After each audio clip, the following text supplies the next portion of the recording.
അടുത്തായിട്ട് നമ്മൾ കാണാൻ പോകുന്നത് മൾട്ടിപ്പിൾ കോറിലേഷൻ കോഎഫിഷ്യൻ്റ് ആണ്. അപ്പം എന്താണ് മൾട്ടിപ്പിൾ കോറിലേഷൻ? അപ്പം നമ്മൾ ഒരു P variate vector X consider ചെയ്യുവാണ്. ഓക്കെ, അപ്പം നമ്മൾ അതിനെ രണ്ട് സബ് വെക്റ്റേഴ്സ് ആയിട്ട് കൺസിഡർ ചെയ്യുന്നു. x1 ഒരു സബ് വെക്റ്റർ, അടുത്ത vector x2 x3 etcetera P. അപ്പോൾ ഒരു സിംഗിൾ വേരിയബിൾ ഉള്ള ഒരു സബ് വെക്റ്ററും p-1 വേരിയബിൾസ് ഉള്ള ഒരു അടുത്തൊരു വെക്റ്ററും. അപ്പോൾ ഇതിനെ സബ് വെക്റ്റേഴ്സിനെ നമുക്ക് x1 x2 എന്ന് ഡിനോട്ട് ചെയ്യാം. ഓക്കെ, അപ്പോൾ ഈ സെറ്റ് x2 x3 എക്സെട്ര xpയുടെ ആ ഒരു സെറ്റ് ആ വെക്റ്ററിൻ്റെയും x1ൻ്റെയും ഇടയിലുള്ള കോറിലേഷനെയാണ് മൾട്ടിപ്പിൾ കോറിലേഷൻ എന്ന് വിളിക്കുക. ഓക്കെ, അപ്പം അതിൻ്റെ മൾട്ടിപ്പിൾ കോറിലേഷൻ കാണാനായിട്ട് ആദ്യം നമ്മൾ ഈ സെക്കൻഡ് വെക്റ്റർ ഇല്ലേ x2 x3 എക്സെട്ര xp അതിൻ്റെ എല്ലാ പോസിബിൾ ലീനിയർ കോമ്പിനേഷൻസും കൺസിഡർ ചെയ്യുന്നു. സോ x1ൻ്റെയും ഓരോ പോസിബിൾ ലീനിയർ കോമ്പിനേഷൻ്റെയും സിമ്പിൾ കോറിലേഷൻ കാൽക്കുലേറ്റ് ചെയ്യും. അതിലെ മാക്സിമം വാല്യൂ ആണ് നമ്മുടെ മൾട്ടിപ്പിൾ കോറിലേഷൻ കോഎഫിഷ്യൻ്റ് MCC എന്ന് പറയുന്നത്. അതിനെ ഡിനോട്ട് ചെയ്യുന്നതാണ് R1 2 3 എക്സെട്ര P എന്ന് പറയുക. ഓക്കെ, അപ്പോൾ എങ്ങനെ അതിനെ ഡിഫൈൻ ചെയ്യാം? Maximum over alpha rho of x1 alpha transpose x2. അപ്പോൾ ഈ ആൽഫ ട്രാൻസ്പോസ് x2 എന്ന് പറയുന്ന വെക്ടേഴ്സിൻ്റെ പോസിബിൾ ലീനിയർ കോമ്പിനേഷൻസ് ആണ്. അപ്പോൾ അവിടെ ആൽഫ എങ്ങനെയാണ് ഡിഫൈൻ ചെയ്യുന്നത് നമുക്ക് കാണാം.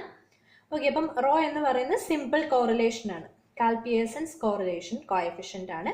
അതിൽ മാക്സിമം വാല്യൂ അതാണ് നമ്മുടെ MCC അല്ലെങ്കിൽ മൾട്ടിപ്പിൾ കോറിലേഷൻ കോഎഫിഷ്യൻ്റ് എന്ന് പറയുന്നത്. സോ ഈ മാക്സിമം വാല്യൂ അറ്റൈൻ ചെയ്യാനായിട്ട് നമ്മൾ കൺസിഡർ ചെയ്യുന്ന ആൽഫ എന്ന് പറയുന്ന വാല്യൂ എന്താണ്? ആൽഫ ഹാറ്റ് എന്ന് പറയുന്നത് σ1 to σ2 to ഇൻവേഴ്സ്, അഥവാ ആൽഫ എന്ന് പറയുന്നത് σ2 to inverse σ1 to σ2 to inverse σ21. അപ്പോൾ എന്താണ് ഈ σ1 to σ2 x1ന് കറസ്പോണ്ടിങ് ആയിട്ടുള്ള വേരിയൻസ് കോവേരിയൻസ് സബ്മെട്രിക്സ് ആണ് σ11. പിന്നെ x2 അതായത് x2 x3 എക്സെട്ര xp വരെയുള്ള സെക്കൻഡ് വെക്റ്റർ, അതിന് കറസ്പോണ്ടിങ് ആയിട്ടുള്ള വേരിയൻസ് കോവേരിയൻസ് സബ്മെട്രിക്സ് ആണ് σ22 എന്ന് പറയുന്നത്. അതിൻ്റെ ഇൻവേഴ്സ് ആണ് σ22 ഇൻവേഴ്സ്. σ12 എന്ന് പറയുന്ന ഈ രണ്ട് സബ് വെക്ടേഴ്സ് തമ്മിലുള്ള കോവേരിയൻസ് മെട്രിക്സ്. ക്ലിയർ ആണല്ലോ? സോ ഈ ഒരു കോഎഫിഷ്യൻറ്റ് σ1 to σ22 ഇൻവേഴ്സിന് നമുക്ക് ആൽഫ ഹാറ്റ് അല്ലെങ്കിൽ ബീറ്റ ഹാറ്റ് എന്നൊക്കെ ഡിനോട്ട് ചെയ്യാവുന്നതാണ്. ഓക്കെ, അത് കഴിഞ്ഞ് നമുക്കൊരു തിയറം വരുന്നുണ്ട്. സോ അത് ഇമ്പോർട്ടൻ്റ് അല്ലാത്തത് കൊണ്ട് സ്കിപ്പ് ചെയ്യുവാണ്. സോ മൾട്ടിപ്പിൾ കോറിലേഷൻ കോഎഫിഷ്യൻ്റ് കണ്ടുപിടിക്കാനായിട്ട് നമുക്ക് എങ്ങനെ ഡിസ്പെർഷൻ മെട്രിക്സ് ഉപയോഗിച്ച് കണ്ടുപിടിക്കാം എന്നുള്ളത് നമ്മൾ കാണാൻ പോവാണ്. സോ മാക്സിമം ഓവർ ആൽഫയാണ് വരിക. സോ അതിൻ്റെ മാക്സിമം ആവുന്ന ആൽഫ വാല്യൂ എന്ന് പറയുന്നത് σ1 to σ2 to ഇൻവേഴ്സ് ആണ്. ഓക്കെ, അപ്പം നമുക്ക് ഇതിനെ എങ്ങനെ ഒന്ന് മാറ്റി എഴുതാമെന്ന് നോക്കാം. സോ ഇതിൻ്റെ നോർമൽ ഡെഫിനിഷൻ ഉപയോഗിച്ച് നമുക്കിങ്ങനെ എഴുതാം. ഇനി നമുക്ക് അറിയാം കോവേരിയൻസ് ഓഫ് x1 x2 എന്ന് പറയുന്നത് എന്താണ്? Expectation of x1 minus expectation of x1 into x2 minus expectation of x2 ആണ്. ആ ഒരു ഫോർമുല ഉപയോഗിച്ച് കോവേരിയൻസ് സബ്സ്റ്റിറ്റ്യൂട്ട് ചെയ്യാം. വേരിയൻസ് ഓഫ് x1 എന്ന് പറയുന്നത് σ11 ആണ്. Okay, then variance of σ1 to σ2 to inverse x2, അതായത് cxൻ്റെ വേരിയൻസ്. സി എന്ന് പറയുന്നത് ഒരു വെക്റ്റർ അല്ലെങ്കിൽ മെട്രിക്സ് ഫോമിലാണെങ്കിൽ സി എക്സിൻ്റെ വേരിയൻസ് എന്ന് പറയുന്നത് C variance of X C transpose. ആ ഒരു ഫോമിലാണ് സെക്കൻഡ് ടേമിൻ്റെ വേരിയൻസ് വരിക. അപ്പം ന്യൂമറേറ്റർ കോവേരിയൻസ് നമുക്ക് കാണുമ്പം ഫസ്റ്റ് ടേമിൻ്റെ പ്രൊഡക്റ്റിൻ്റെ എക്സ്പെക്ടേഷൻ മാത്രം കൺസിഡർ ചെയ്താൽ മതി. സോ ന്യൂമറേറ്റർ എന്തുകൊണ്ടാണ് ഈ ഒരു ടേം മാത്രം കൺസിഡർ ചെയ്തതെന്ന് ചോദിച്ചാൽ this is based on the assumptions that the variables are centered on their expectation. Okay, അപ്പോൾ ആ ഒരു അസംഷനിലാണ് നമ്മൾ ഈ ഫസ്റ്റ് ടേമിൻ്റെ പ്രൊഡക്റ്റിൻ്റെ എക്സ്പെക്ടേഷൻ മാത്രം കൺസിഡർ ചെയ്യുന്നു, ബാക്കിയുള്ള ടേംസ് നമ്മൾ കൺസിഡർ ചെയ്യുന്നില്ല. സോ ഡിനോമിനേറ്ററിൽ വേരിയൻസ് ഓഫ് x2 എന്ന് പറയുന്നത് നമുക്ക് σ22 ആണ്. അത് സബ്സ്റ്റിറ്റ്യൂട്ട് ചെയ്യാം. പിന്നെ എന്തുകൊണ്ടാണ് σ12 റൈറ്റ് സൈഡിൽ σ21 ആയത്? Because sigma 1 two sigma 2 two ഇൻവേഴ്സിൻ്റെ ട്രാൻസ്പോസ് ആണ് കൺസിഡർ ചെയ്തത്. സോ എന്താണ്, it will become sigma 2 two inverse sigma 2 1 ആണ്. ഓക്കെ, ഞാൻ എഴുതിയത് തിരിഞ്ഞു പോയത്. സിഗ്മ 2 ടു ഇൻവേഴ്സ് സിഗ്മ 2 1 വേണം വരാൻ. സോ ഡിനോമിനേറ്റർ ഈ ഒരു ഫോമിൽ വരും. അവിടെ ഒരു sigma 2 two inverse sigma 2 two I ആകും. സോ ആ ഒരു ഭാഗം ക്യാൻസൽ ആവും. ഇനി ന്യൂമറേറ്റർ നോക്കുക. Expectation of x1 x2 transpose എന്ന് പറയുന്നത് കൊവേരിയൻസ് ഓഫ് x1 x2 ട്രാൻസ്പോസിന് ഇക്വലൻ്റ് ആണ്. So what is the answer? Sigma 1 2. So നമുക്കത് സബ്സ്റ്റിറ്റ്യൂട്ട് ചെയ്യാം. സോ ഇത് സിംപ്ലിഫൈ ചെയ്ത് കഴിഞ്ഞാൽ എന്താണ് മൾട്ടിപ്പിൾ കോറിലേഷൻ വരിക? Root of sigma 1 two sigma 2 two inverse sigma 2 1 by sigma 1. Okay, നമ്മളപ്പോൾ ആദ്യമേ ഫസ്റ്റ് ഡെഫിനിഷനിൽ മൾട്ടിപ്പിൾ കോറിലേഷൻ എന്ന് പറയുന്നത് maximum over alpha simple correlation of x1 and alpha transpose x2 alpha transpose x2 ആയിരുന്നു കണ്ടത്. അപ്പം നമ്മൾ കണ്ടു ആൽഫ എന്ന് പറയുന്നത് sigma 1 two sigma 2 two inverse ആകുന്നതാണ് മാക്സിമം വാല്യൂ. സോ നമ്മളത് സബ്സ്റ്റിറ്റ്യൂട്ട് ചെയ്തു. അപ്പം നമുക്ക് സിംപ്ലിഫൈ ചെയ്ത് ഈ ഒരു ഫോമിൽ വന്നു. അപ്പോൾ എന്താണ്? Multiple correlation between 1 and the vector 2 3 etcetera P.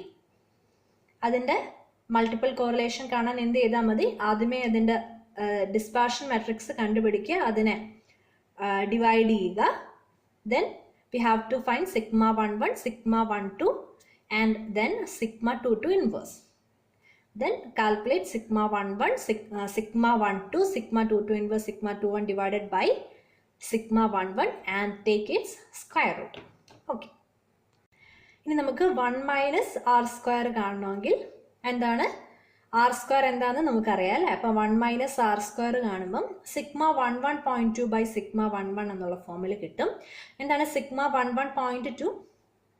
Sigma 11 minus sigma 1 two sigma 2 two inverse sigma 2 1. ഇത് നമ്മൾ മൾട്ടിവേരിയേറ്റ് നോർമൽ ഡിസ്ട്രിബ്യൂഷൻ പഠിക്കുമ്പോൾ അവിടെ കണ്ടീഷണൽ ഡിസ്ട്രിബ്യൂഷൻ്റെ ഡിസ്പെർഷൻ മെട്രിക്സ് ആയിട്ട് കണ്ടിട്ടുള്ള ടേമാണ്. So we call this as sigma 11.2. Okay, നമുക്കതിനെ ഇങ്ങനെ എഴുതാം. Okay, also we can write sigma 1 2. Sigma 1 2 എന്താണ്? x1ഉം അടുത്ത x2 എന്ന് പറയുന്ന വെക്ടറും തമ്മിലുള്ള കൊവേരിയൻസ്. ഓക്കെ, അതൊരു സിംഗിൾ റോ അല്ലെങ്കിൽ സിംഗിൾ കോളം ആണ് വരുന്നത് അല്ലേ? അപ്പം അതിനെ എങ്ങനെ കാണാം? Sigma 1 2 sigma 1 3 etcetera sigma 1 p ആണ്. അതിനെ നമുക്ക് സിഗ്മ 1 ട്രാൻസ്പോസ് എന്ന് വിളിക്കാം. അല്ലെങ്കിൽ സിഗ്മ 2 1നെ, ക്യാപിറ്റൽ സിഗ്മ 2 1നെ സിഗ്മ 1 എന്ന് നമുക്ക് വിളിക്കാം. 1 എന്ന് പറയുന്നത് സഫിക്സ് ആയിട്ടല്ല വരിക, അപ്പർ റൈറ്റ് കോർണറിലാണ് വരുന്നത്. ഓക്കെ, ബ്രാക്കറ്റ്സിനുള്ളിൽ 1 എഴുതുന്നതും സഫിക്സ് ആയിട്ട് 1 എഴുതുന്നതും തമ്മിൽ വ്യത്യാസമുണ്ട്. ബ്രാക്കറ്റിനുള്ളിൽ എഴുതുമ്പോൾ അത് വെക്ടറിനെ സൂചിപ്പിക്കാനാണ് എഴുതുന്നത്. സഫിക്സ് ആയിട്ട് എഴുതുമ്പോൾ സിംഗിൾ വേരിയബിളിൻ്റെ പ്രോപ്പർട്ടീനെ സൂചിപ്പിക്കാനായിട്ടാണ് എഴുതുന്നത്. സോ ഈ R1 സ്ക്വയറിനെ നമുക്ക് ഈ ഒരു ഫോമിൽ എഴുതാം. എന്താണ്? Sigma 1 transpose capital sigma 2 2 inverse sigma 1 divided by sigma 1 square. Okay, so നമ്മുടെ കോറിലേഷൻ മാട്രിക്സ് നമ്മൾ ഡിഫൈൻ ചെയ്യുന്നത് ഇങ്ങനെയാണ്.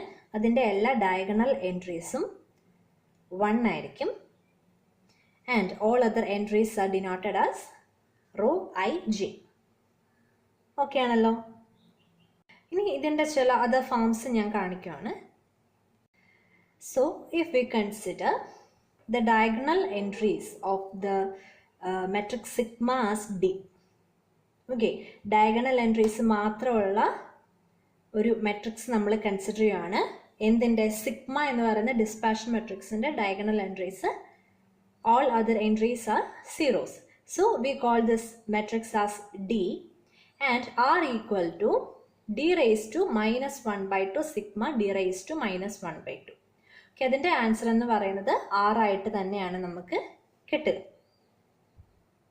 ഇവിടെ എസ്റ്റിമേഷൻ എന്ന് പറയുന്നത് ഈസി ആയിട്ടുള്ള ഒരു പ്രൊസീജിയറാണ്.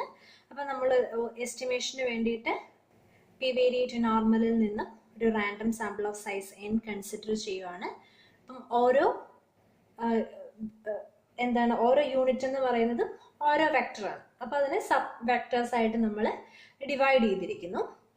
ഓക്കെ, നമുക്കറിയാം ഈ സിഗ്മയുടെ എസ്റ്റിമേറ്റ് മാത്രമേ നമുക്കിവിടെ കോറിലേഷനിൽ ആവശ്യമുള്ളൂ. അപ്പോൾ നമുക്കറിയാം സിഗ്മയുടെ MLE എസ്റ്റിമേറ്റ് എന്ന് പറയുന്നത് എന്താണ്? 1/n(s) ആണ്. അങ്ങനെയാണെങ്കിൽ ആറിൻ്റെ എസ്റ്റിമേറ്റ് എന്ന് പറയുന്നത്, ML എസ്റ്റിമേറ്റ് എന്ന് പറയുന്നത് √(s12) (s22) ഇൻവേഴ്സ് (s21/s11) ആണ്. സിമിലർലി 1 - r²ന്റെ എസ്റ്റിമേറ്റ് എന്ന് പറയുന്നത് എന്തായിരിക്കും? S11.2/s11. ഓക്കെ, വളരെ ഈസി ആയിട്ടുള്ളൊരു പ്രൊസീജിയറാണ്.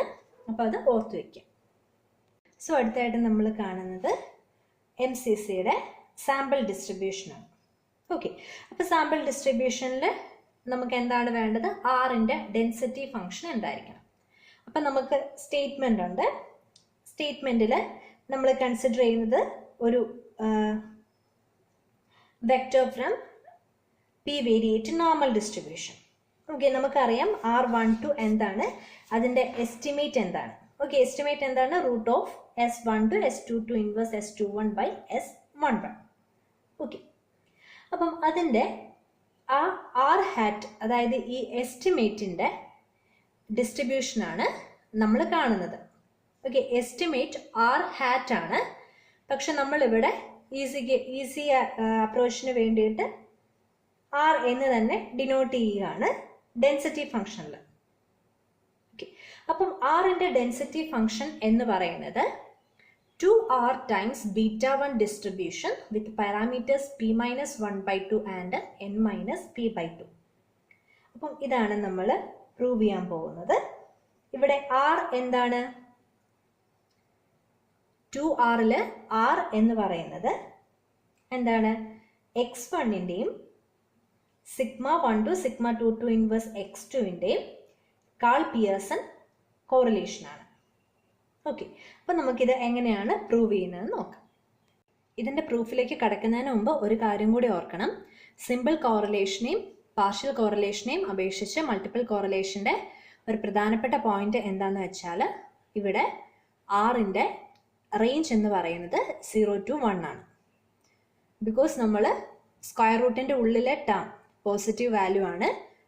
ഓക്കെ, അപ്പോൾ അതിൻ്റെ റൂട്ട് എടുക്കുമ്പോഴും പോസിറ്റീവ് വാല്യൂവേ വരാൻ പാടുള്ളൂ. So R ranges from 0 to 1. So proof തുടങ്ങുന്നതിന് മുമ്പ് നമുക്കൊരു ലെമ്മയും കൂടെ ഓർത്തിരിക്കാനുണ്ട്. എന്താണ് ആ ലെമ്മ? S11.2 എന്ന് പറയുന്നത്, അതായത് σ11.2ൻ്റെ എസ്റ്റിമേറ്റ് എന്ന് പറയുന്നത് ഫോളോ ചെയ്യുന്ന distribution summation over alpha equal to 1 to n-p z alpha square, where z alpha follows univariate normal distribution with parameters 0 and σ11.2. Alpha ranges from 1 to etc. n-1. Okay, σ11.2 എന്ന് പറയുന്നത് എന്താണ്? σ11 minus σ12 σ22 inverse σ21. And again S12 S22 inverse S21 follows summation over alpha ranges from n- of p-1 to n-1 z alpha square. Okay, ഇത് നമ്മൾ ഓർത്തിരിക്കുക. ഇത് നമുക്ക് ഈ പ്രൂഫിൽ ആവശ്യം വരും. അപ്പം പ്രൂഫിൽ എന്താണ് നമ്മൾ ചെയ്യുന്നതെന്ന് വെച്ചാൽ ആദ്യമേ നമ്മൾ R² ഡെൻസിറ്റി ഫംഗ്ഷൻ കാണണം. അപ്പം R² ഡെൻസിറ്റി ഫംഗ്ഷൻ കാണാനായിട്ട് നമുക്ക് വേറൊരു വേരിയബിളിൻ്റെ ഡെൻസിറ്റി ഫംഗ്ഷൻ വേണം. അതാണ് നമ്മൾ ആദ്യമേ കാണുക. അതിനുശേഷം R² ഡെൻസിറ്റി ഫംഗ്ഷൻ കാണുന്നു. അതിൽ നിന്ന് ട്രാൻസ്ഫോർമേഷൻ ഉപയോഗിച്ച് ആറിൻ്റെ ഡെൻസിറ്റി ഫംഗ്ഷൻ കാണുന്നു. അങ്ങനെയാണ് നമ്മുടെ കറണ്ട് റിസൾട്ടിലേക്ക് എത്തുക. സോ ഈ ലെമ്മയുടെ റിസൾട്ട് ഉപയോഗിച്ച് നമ്മൾ ഈ പ്രൂഫിലേക്ക് എടുക്കുന്ന രണ്ട് കാര്യങ്ങളാണ് S11.2 by σ11.2 square follows chi-square distribution with the degrees of freedom n-p, and also S12 S22 inverse S21 by σ11.2 square follows chi-square with the degrees of freedom p-1. Okay, അപ്പം ഈ രണ്ട് റിസൾട്ടും നമുക്ക് ഈ ലെമ്മയിൽ നിന്നാണ് കിട്ടുക. ഓക്കെ, സോ മുകളിൽ എഴുതിയിരിക്കുന്നത് ശ്രദ്ധിക്കുക. R² / 1 - നമ്മൾ ഡയറക്റ്റ് സബ്സ്റ്റിറ്റ്യൂഷൻ കൊടുത്താൽ നമുക്ക് എന്താണ്? S12 S22 inverse S21 by S11.2 ആ ഒരു ഫോമിൽ എഴുതാൻ പറ്റുമല്ലോ. ഓക്കെ, അപ്പോൾ അവിടെ ന്യൂമറേറ്ററിനെയും ഡിനോമിനേറ്ററിനെയും സിഗ്മ 11.2² വെച്ച് നമുക്ക് ഡിവൈഡ് ചെയ്യാം. ഡിവൈഡ് ചെയ്യുമ്പം അതിൻ്റെ ഡിസ്ട്രിബ്യൂഷൻ ഏത് ഫോമിലേക്ക് വരും? നമ്മുടെ താഴെ കാണിച്ചിരിക്കുന്ന ഡിസ്ട്രിബ്യൂഷൻസിൻ്റെ റേഷ്യോ ആയിട്ട് വേണം വരാൻ. ശരിയാണല്ലോ? അപ്പോൾ താഴെ നമ്മൾ ലെമ്മയിൽ നിന്ന് എഴുതിയ റിസൾട്ട് ഉപയോഗിച്ച് നമുക്ക് ഈ r²/1 - r² ഡിസ്ട്രിബ്യൂഷൻ ഇങ്ങനെ എഴുതാമല്ലോ.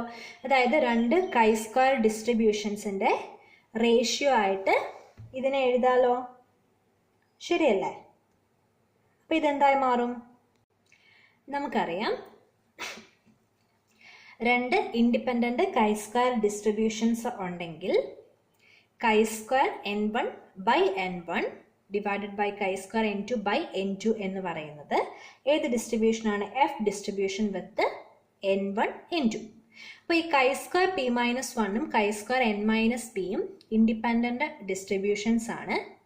ഓക്കെ, അപ്പോൾ അവിടെ ഡിവൈഡഡ് ബൈ ഒരു p-1ഉം ഒരു ഡിവൈഡഡ് ബൈ ഡിനോമിനേറ്ററിനെ n-p കൊണ്ട് ഡിവൈഡ് ചെയ്തിരുന്നെങ്കിൽ നമുക്കിതിനെ F distribution with parameters p-1 and n-p എന്ന് എഴുതായിരുന്നു അല്ലേ? So we can right n-p/p-1 into r²/1 - r² follows f distribution with the parameters p-1 and n-p. Okay, അപ്പം ഇതാണ് നമ്മൾ ആദ്യം കണ്ടുപിടിക്കുന്ന ഡെൻസിറ്റി ഫംഗ്ഷൻ. അപ്പം ഈ ഒരു വേരിയബിൾ എഫ് എന്ന് പറയുന്ന റാൻഡം വേരിയബിൾ ആയിട്ട് നമ്മൾ ഇതിനെ ഡിഫൈൻ ചെയ്തു. എഫ് എന്താണ്? n-p into r²/p-1 into 1 - r². അതിൻ്റെ ഡിസ്ട്രിബ്യൂഷൻ സ്നെഡക്കേഴ്സ് എഫ് ഡിസ്ട്രിബ്യൂഷൻ ആണെന്ന് നമ്മൾ കണ്ടുപിടിച്ചു. അപ്പോൾ ഇത് എവിടെ നിന്നാണ് വരുന്നത്? നമ്മൾ ലെമ്മ എഴുതി, ലെമ്മയിൽ നിന്ന് നമുക്ക് രണ്ട് റിസൾട്ട് കിട്ടി. അപ്പം അത് chi² ഡിസ്ട്രിബ്യൂഷൻ ആയിട്ടാണ് കിട്ടിയത്. അതിൻ്റെ റേഷ്യോ എടുത്തു കഴിഞ്ഞാൽ നമുക്ക് എഫ് ഡിസ്ട്രിബ്യൂഷൻ കിട്ടും. അപ്പം നമ്മൾ അതിൻ്റെ റേഷ്യോ എഫ് കിട്ടാൻ വേണ്ടി കോൺസ്റ്റൻസ് കൊണ്ട് അതിനെ മൾട്ടിപ്ലൈ ചെയ്തു. സോ ഈ ഒരു ഫോമിൽ നമുക്ക് ആദ്യത്തെ ഡെൻസിറ്റി ഫംഗ്ഷൻ കിട്ടി. ഇനി നമുക്ക് ഈ ഡെൻസിറ്റി ഫംഗ്ഷൻ ഉപയോഗിച്ച് r² ഡെൻസിറ്റി ഫംഗ്ഷൻ കണ്ടുപിടിക്കാം. So if small s is A f distribution with parameters n1 and n2, its density function is given by g of f. ശരിയാണല്ലോ? അപ്പം നമുക്ക് ഇവിടെ എഫ് ഡിഫൈൻ ചെയ്തിരിക്കുന്നത് എങ്ങനെയാണെന്ന് അറിയാം. ദെൻ r² ഡെൻസിറ്റി ഫംഗ്ഷൻ എങ്ങനെ കണ്ടുപിടിക്കാം? g of f in terms of r² into df/dr². അപ്പം നമ്മൾ ആദ്യമേ df/dr² കണ്ടുപിടിക്കും. df/dr² എന്താണ്? n-p/p-1 into 1 - r² the whole square. ഓക്കെ, ഇനി നമുക്ക് f of r² കണ്ടുപിടിക്കാം. സോ ഞാൻ മോളത്തെ ഡെൻസിറ്റി ഫംഗ്ഷൻ്റെ ഡിഗ്രീസ് ഓഫ് ഫ്രീഡം ചേഞ്ച് ചെയ്തുകൊണ്ട് അതിൻ്റെ ഡെൻസിറ്റി ഫംഗ്ഷൻ ഒന്ന് എഴുതിയിട്ടുണ്ട്. ഇനി എന്താ ചെയ്താൽ മതി? അതിനെ എഫ് ഓഫ് r² ആക്കി നമുക്ക് എഴുതണം. അപ്പം എഫിന് പകരം നമ്മുടെ സബ്സ്റ്റിറ്റ്യൂഷൻ കൊടുക്കണം. പിന്നെന്താണ്? df/dr² കൊണ്ട് മൾട്ടിപ്ലൈ ചെയ്യണം. സോ നമ്മൾ ആവശ്യമായിട്ടുള്ള കാര്യങ്ങൾ എഴുതിയിട്ടുണ്ട്. ഇനി എന്താണ്? ഇതിനെ നമുക്ക് സിംപ്ലിഫൈ ചെയ്യാം. സിംപ്ലിഫൈ ചെയ്യുമ്പോൾ നമുക്ക് വേണ്ടാത്തതൊക്കെ മാറും. അപ്പോൾ ഇതിനെ സിംപ്ലിഫൈ ചെയ്ത് ഏത് ഫോമിൽ ആയി വരും? So this is the density function of r². r² ranges from 0 to 1. എഫിൻ്റെ റേഞ്ച് എന്താണ്? 0 to ഇൻഫിനിറ്റി ആയിരുന്നു. So r² ranges from 0 to 1. അപ്പോൾ എന്താണ് r² ഡെൻസിറ്റി ഫംഗ്ഷൻ എന്ന് പറയുന്നത്? എന്താണ്? Beta first type beta, type 1 beta with parameters p-1/2 and n-p/2. ഇനി എന്താണ്? ആറിൻ്റെ ഡെൻസിറ്റി ഫംഗ്ഷൻ കാണാം. എങ്ങനെയാണ് ആറിൻ്റെ ഡെൻസിറ്റി ഫംഗ്ഷൻ കാണുക?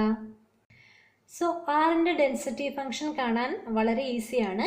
F of r² into dr²/dr. Okay, dr²/dr, r²നെ with respect to r differentiate ചെയ്താൽ 2r ആണ് വരിക. അപ്പോൾ ഇവിടെ നമുക്ക് വേറൊന്നും ചേഞ്ച് ചെയ്യേണ്ട ആവശ്യമില്ല. നമുക്ക് വേറൊരു രീതിയിലേക്കും പോകേണ്ട ആവശ്യമില്ല. ഡയറക്റ്റ് ആറിൻ്റെ ടേംസിൽ തന്നെയാണ് എഫ് ഓഫ് r² കിടക്കുന്നത്. ഡയറക്റ്റ് സബ്സ്റ്റിറ്റ്യൂട്ട് ചെയ്യുക into 2r. So we get r hat, the estimate of r follows 2r into type 1 beta with parameters p-1/2 and n-p/2. Okay, density of R also, the distribution R ranges from 0 to 1. So f of R is 2R into f of R square. So easy result ആണ്. ഇവിടെ ഒരു doubt വരുന്നത് ആദ്യ ഭാഗം ലെമ്മയിലെ result പഠിക്കുക. ലെമ്മയിലെ റിസൾട്ടിൽ നിന്ന് നമ്മുടെ കൈ സ്ക്വയറിൻ്റെ റേഷ്യോ എഴുതുന്നത്, അതിനുശേഷം എങ്ങനെയാണ് എഫ് ഡിസ്ട്രിബ്യൂഷനിലേക്ക് എത്തുന്നത്. അത്രയും അറിയാമെങ്കിൽ ബാക്കി നമുക്ക് ഈസി ആയിട്ട് ചെയ്യാവുന്നതാണ്. അപ്പം നമ്മുടെ സിമ്പിൾ കോറിലേഷനിലുള്ള നോൺ നൾ ഡിസ്ട്രിബ്യൂഷൻ, നൾ ഡിസ്ട്രിബ്യൂഷൻ്റെ പ്രൂഫ്സ് നിർബന്ധമായിട്ടും മൾട്ടിപ്പിൾ കോറിലേഷനിലുള്ള ഈ ഒരു സാമ്പിളിംഗ് ഡിസ്ട്രിബ്യൂഷൻ്റെ പ്രൂഫും നിർബന്ധമായിട്ടും പഠിച്ചിരിക്കുക. പാർഷ്യൽ ഡിസ്ട്രിബ്യൂഷനിൽ നമുക്ക് റിസൾട്ട് ഡയറക്റ്റ് എഴുതാവുന്നതാണ്.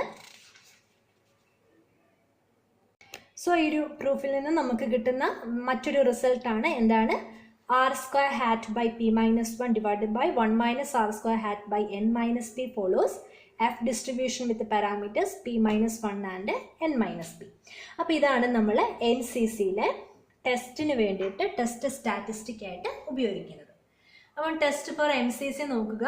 എന്താണ് hypothesis, R equal to 0 versus null hypothesis എന്താണ്, R hat greater than 0 or R greater than 0 ആണ്. ഓക്കെ, അല്ലെങ്കിൽ 0യ്ക്കും 1നും ഇടയ്ക്കാണ്. അപ്പോൾ ഇവിടെ ടെസ്റ്റ് സ്റ്റാറ്റിസ്റ്റിക് എന്ന് പറയുന്നത് F equal to R square by P minus 1 by 1 minus R square by N minus P. Okay, അപ്പം എന്താണ്, H naught can be rejected if F greater than F alpha ആണ്. അപ്പം ഈ ഒരു ടെസ്റ്റ് മാത്രം നമ്മൾ എം സി സിയുടെ കേസിൽ കൺസിഡർ ചെയ്താൽ മതി. റിഗ്രഷൻ കോഎഫിഷ്യൻ്റെ ടെസ്റ്റിംഗ് നമുക്ക് ആവശ്യമില്ല. ഓക്കെ, അപ്പോൾ ഇത്രയാണ് മൾട്ടിപ്പിൾ കോറിലേഷൻ. അപ്പം അതിൻ്റെ മൾട്ടിപ്പിൾ കോറിലേഷൻ്റെ എസ്റ്റിമേഷൻ വരുന്നത്, അതിൻ്റെ ഫോർമുല വരുന്നത്, പിന്നെ ഈ ഒരു പ്രോബബിലിറ്റി ഡിസ്ട്രിബ്യൂഷൻ, ഇത്രയും നന്നായിട്ട് പഠിച്ചു വയ്ക്കുക. അപ്പോൾ കോറിലേഷൻ്റെ കേസ് കഴിഞ്ഞു. ഇനി നമ്മൾ ക്വാഡ്രാറ്റിക് ഫോം ആണ് നോക്കാനുള്ളത്. അത് നമുക്ക് അടുത്ത ക്ലാസ്സിൽ എടുക്കാം. Okay, thank you.